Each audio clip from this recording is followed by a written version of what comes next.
హైదరాబాద్లో తరచుగా కల్తీ ముఠాలు పట్టుబడుతూనే ఉన్నాయి. ఆహార పదార్థాలన్నింటినీ కల్తీ చేసేస్తున్నారు.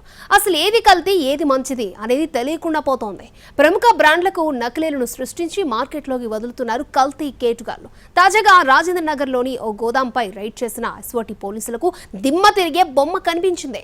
వంటల్లో ప్రధానంగా ఉపయోగించే అల్లం వెల్లుల్లి పేస్ట్ని ఎంత దారుణంగా తయారు చేస్తున్నారో చూస్తే వాంతికొచ్చినంత పనవుతుంది. ఏం తింటున్నామో ఏం తాగుతున్నామో తెలియని పరిస్థితులున్నాయి సమాజంలో. ఎటు చూసినా కల్తీ వస్తువులు కలవరపెడుతున్నాయి. మంచినీళ్ల నుంచి మద్యం వరకు అన్నీ కల్తీనే. చాక్లెట్స్, బిస్కెట్స్, ఐస్ క్రీమ్స్ వంటి తినుబండారాలే కాదు, వంటింటి సరుకుల్లో కూడా ఘోరమైన కల్తీ జరుగుతోంది. అసలు మనం తెచ్చుకుంటున్న ఉత్పత్తులు ఒరిజినలా కల్తీనా అనే విషయం కూడా తెలీదు. తేనె, నెయ్యి, నూనెతో సహా అన్ని నాణ్యత లేని ఆహార పదార్థాలే మార్కెట్లో పెద్ద మొత్తంలో దొరుకుతున్నాయి. అది నకిలీదని తెలియకుండా స్మార్ట్గా ప్యాకేజ్ చేసి మార్కెట్లోకి వదిలేస్తున్నారు తయారీదారులు. వాటిని కొనుగోలు చేసి వాడేసి అనారోగ్యం కొని తెచ్చుకుంటున్నారు వినియోగదారులు. ఉరుకుల పరుగుల జీవితంలో పడి వంటింటిని రెడీ టు కుక్ ప్రోడక్ట్స్ తో నింపేస్తున్నాం మనం.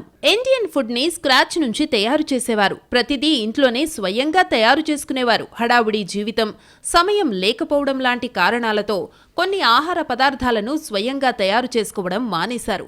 వంటకు అవసరమైన చిన్న చిన్న పనులను కూడా చెయ్యలేకపోతున్నారు.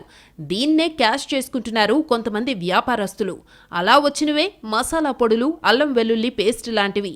వీటిలో కల్తీ లేదా అంటే చెప్పలేం. ఇటీవల నాణ్యత లేని అల్లం వెల్లుల్లి పేస్టులను తయారు చేస్తూ దొరికిపోయింది ఓ సంస్థ.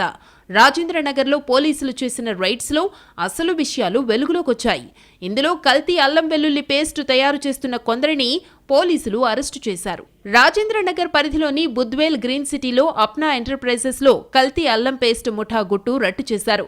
ఏకంగా 7.3 టన్నుల కల్తీ అల్లం పేస్టును స్వాధీనం చేసుకున్నారు సైబరాబాద్ ఎస్ఓటీ పోలీసులు. కుళ్లిపోయిన అల్లం వెల్లుల్లితో పేస్ట్ తయారు చేస్తున్నారు. అల్లం ఫ్లేవర్ ఎక్కువగా వచ్చేందుకు కెమికల్స్ ని వాడుతున్నారు. బాగా ఘాటుగా ఉండేందుకు అసిటిక్ యాసిడ్ లాంటి ప్రమాదకరమైన రసాయనాలు మిక్స్ చేస్తున్నట్టు గుర్తించారు పోలీసులు. పరిశ్రమ నడుపుతున్న అమీర్ నిజాన్ను అదుపులోకి తీసుకున్నారు పోలీసులు. కేసు నమోదు చేశారు. వెల్లుల్లిపాయల పొట్టును కూడా ఈ కేటుగాళ్లు వదలటం లేదు. మిషనరీలో కుళ్లిపోయిన వెల్లుల్లితో పాటు వెల్లుల్లిపాయల పొట్టును సైతం కలుపుతూ పేస్టును తయారు చేస్తున్నారు. పేస్టులో ప్రమాదకర రసాయనాలు కలపడంతో పాటు పరిసరాలు అశుభ్రంగా ఉండడాన్ని గుర్తించారు. ఫుడ్ సేఫ్టీ అనుమతులు తీసుకోకుండానే అల్లం వెల్లుల్లి పేస్ట్ పరిశ్రమను నడుపుతోంది ముఠా. రాజేంద్రనగర్ అడ్డాగా గత కొన్నేళ్లుగా కొనసాగుతున్న ఈ ముఠా దందా ఎస్ఓటీ దాడుల్లో బయటపడింది.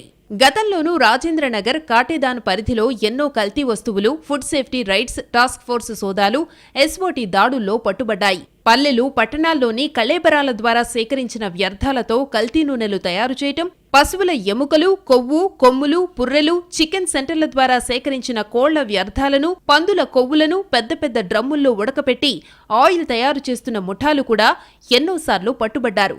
దీనికి పల్లి, ప్రొద్దుతిరుగుడు నూనెల వాసన వచ్చేలా కొన్ని రసాయనాలు కలిపి ఆకర్షణీయమైన ప్యాకెట్లలో కిరాణా షాపులకు సరఫరా చేస్తున్నారు. పత్తి జిన్నింగ్ మిల్లుల్లో వ్యర్థంగా మిగిలిన పత్తి గింజల నుంచి తీసిన నూనెను కూడా కల్తీకి వాడుతున్నారు.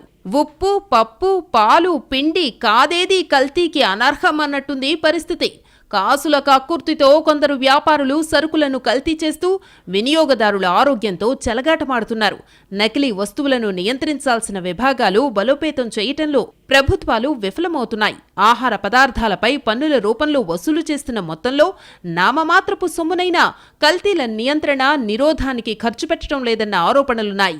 నకిలీ సరుకులపై న్యాయస్థానాలు స్వయంగా కేసులు స్వీకరించి మొట్టికాయలు వేసినా అధికార యంత్రాంగం మందగమనం వేడటం లేదు. కల్తీ వస్తువులను విక్రయించే వారిపై దాడులు తూతూ మంత్రమే అవుతున్నాయి.